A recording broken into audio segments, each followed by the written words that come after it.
Now, let's get to special education. I want everybody to understand this about special education.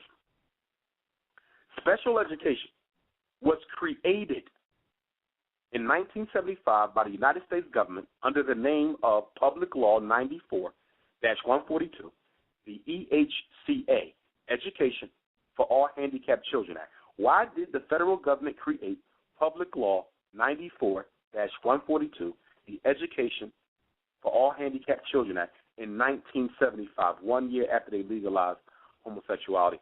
Why was special education created? I want everybody to hear me well. If you remember nothing else I say tonight, you remember this. Special education was created as a compromise law.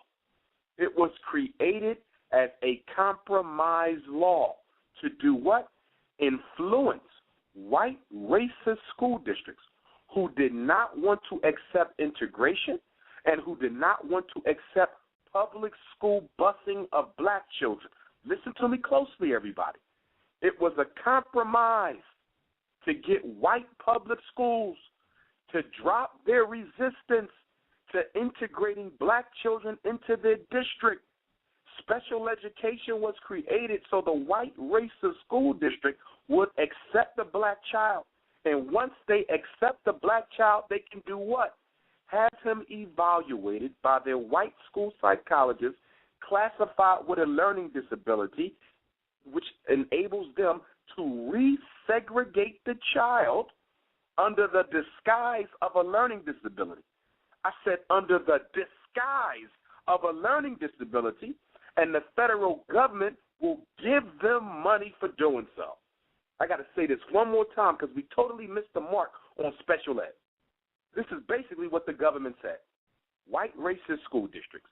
We've been trying to integrate you since 1954, when the United States Supreme Court said you can no longer use race as a factor in education. You continued to resist. We gave you the Civil Rights Bill in 1963. And now here we are in 1973, and you're still resisting integrating the public schools. You refuse to take black children into your school. So this is what we're going to do. How about you take those black kids in, and we give you the right to resegregate them, in your district.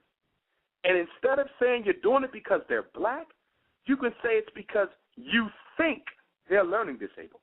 You can say it's because you think they're mildly mentally retarded. You can say it's because you think they're emotionally disturbed. You think they're autistic. You think they have ADHD. And if you take these black kids, we will let you resegregate them based on what you think.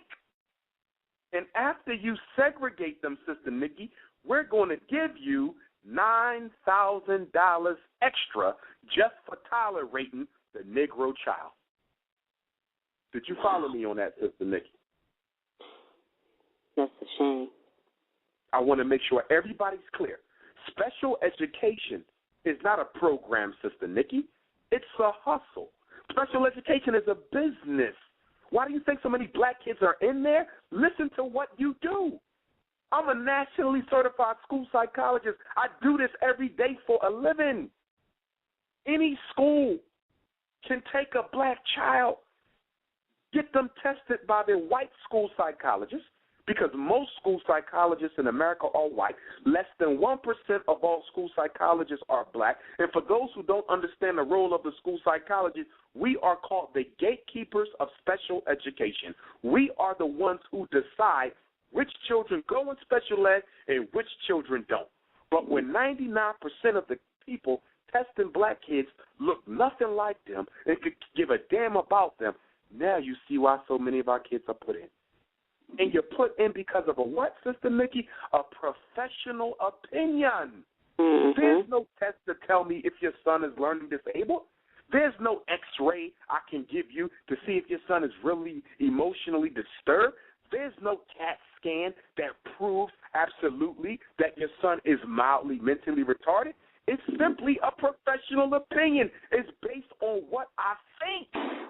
And because of what white people think, black kids are being sentenced to a life of special education and the school gets money for every child I put in special education. That's right. I'm going to say it again.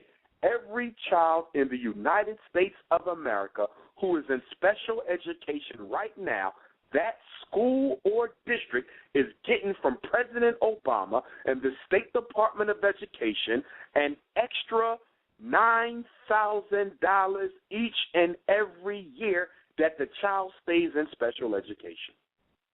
So, Sister Nikki, you got a 5th grade boy, and the white teacher says he can't read. And she says, Sister Nikki, we want to test your son because we think he might need extra help. They don't call it special education, Sister Nikki. They don't want you to know what they're doing, so they tell you we just want to see if you need some what? Extra help. Mm-hmm. So they give you a piece of paper, and you sign that piece of paper. First lesson tonight. I want everybody listening to me, and I'm going to wrap this up because I see my hour's almost done, and we'll do Q&A. First lesson, anytime you have to sign something at the school, anytime a public or charter school gives you anything to sign, black mother and father, auntie and uncle, grandmom and granddaddy, adoptive parent and foster parent, whenever the public or charter school gives you something to sign, that's telling you what? They can't go forward without my permission. Please understand that. A child cannot be tested for special education without your permission.